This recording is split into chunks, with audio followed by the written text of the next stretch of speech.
In 18th century counterpoint, there's 4 essential dissonances that everybody should know how to handle.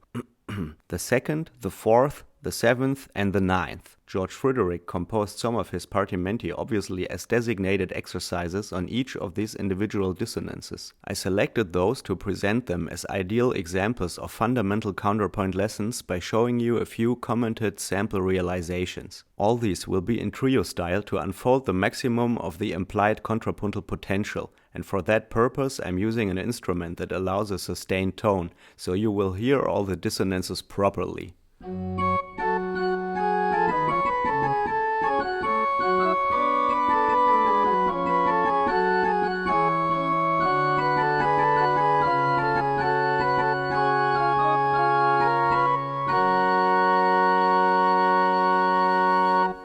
You may find it hilarious, but I'm actually jamming a lot on this thing at the moment, and my girlfriend just loves it. Let's start. The figure of the dissonant fourth implies an additional fifth below or above it. It's the first dissonance being introduced in the Partimenti by Händel, because it's the most basic one, as it is an obligatory feature of several idiomatic cadence variants, such as the compound cadence and the cadenza doppia. The bass shows 2 popular sequences that as well make use of the fourth. There's a thing that I call ascending fifth sequence, and the last section consists of a romanesca that obviously omits the dissonance of the ninth, because that's a thing that'll be part of later exercises. So Händel was a very clever teacher that took his job seriously. Let's go.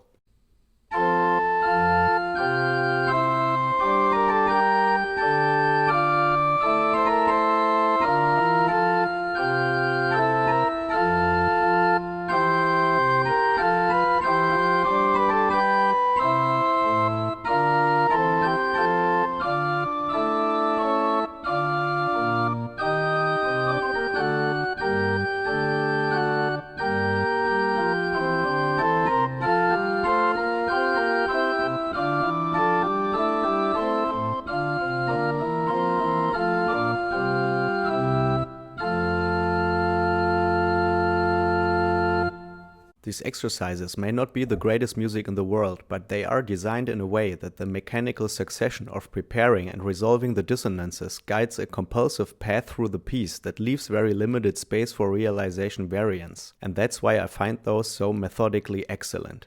The dissonant second is different from the others, as the dissonance lies in the lowest voice, and as you can see in this basic example, it usually implies a 4-2 chord resolving into a 6th chord.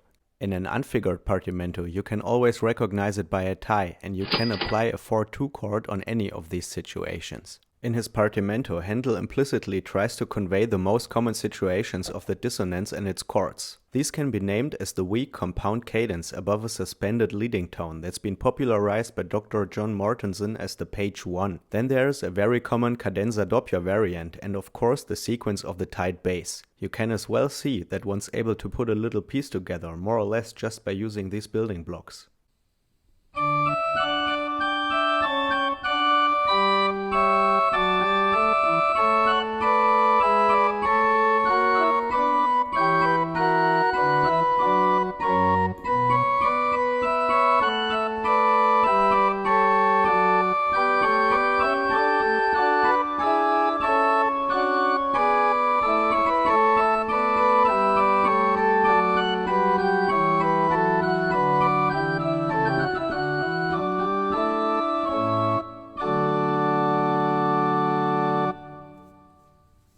The 7th usually appears together with the 3rd that could be put above or below it. The priority of this Partimento is obviously to train the 7-6 chain. Besides that, the 7-6 suspension takes part in a single doppia cadence related to the dominant in the middle of the piece. If you're beginning to wonder if I am labeling arbitrary situations as double cadences, I can somewhat relate to that. But I can assure you I'm doing this with considerable reason, and I got it on the list as this topic is definitely worth a video on its own. All you need to know now is that there's multiple bass lines for a certain upper voice fabric. Back to business. Händel seems to suggest a certain rhythmical motive for diminutions that one could as well apply to the upper voices to give this little piece an overall unified shape.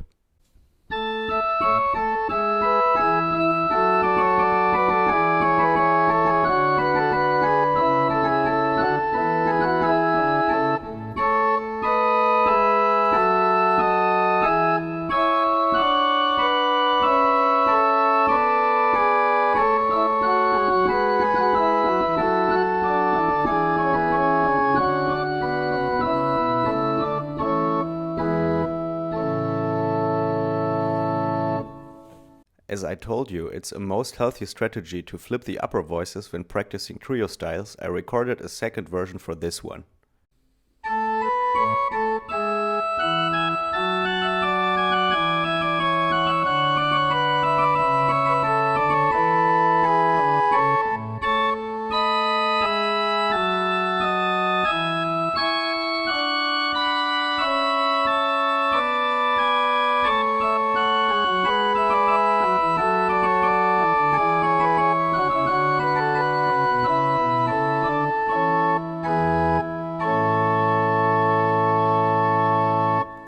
Just like with the 7th, the chord of the 9th implies the 3rd that can be the top or the middle voice. Besides that, they don't have much in common, as the nature of the 9th is a totally different one.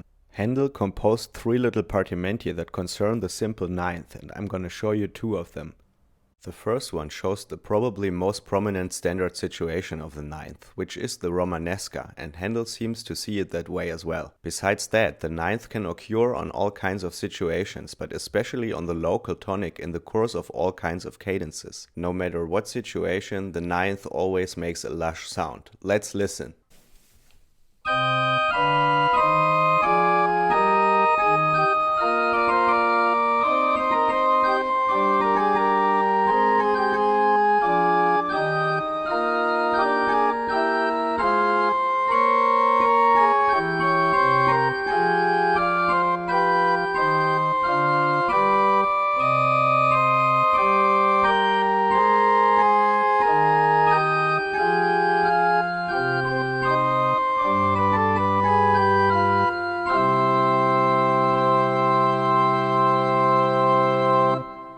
You probably noticed that in some situations I spontaneously swapped voices in a certain way, and that's a thing that can happen from time to time, especially in situations where the 9th is involved. Bob Gerdingen baptized this overlapping of voices as leapfrogging, and there's an underrated but pretty sublime sequence in connection with the 9th that makes a good example to show you what I mean.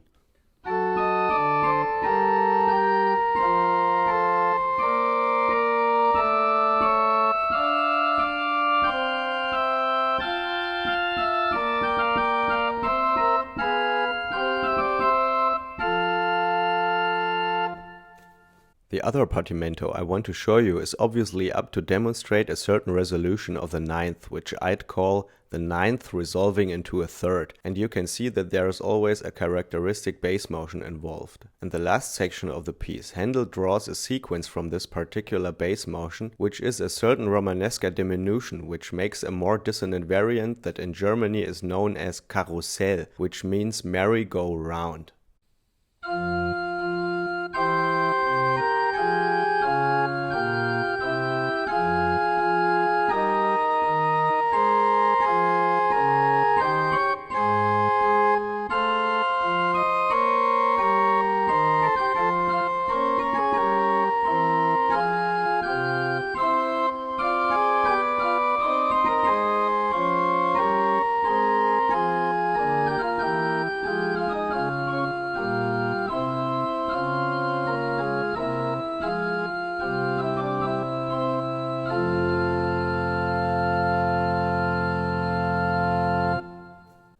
The probably easiest way to access those and many more Partimenti by Händel is one supplement volume of the Hallische Händel-Ausgabe, which is the official complete edition and should be available at most university libraries. In Germany it's even available second-hand for an acceptable price, and you probably know that's not always the case. And now I hope you enjoyed the video, and thanks for watching.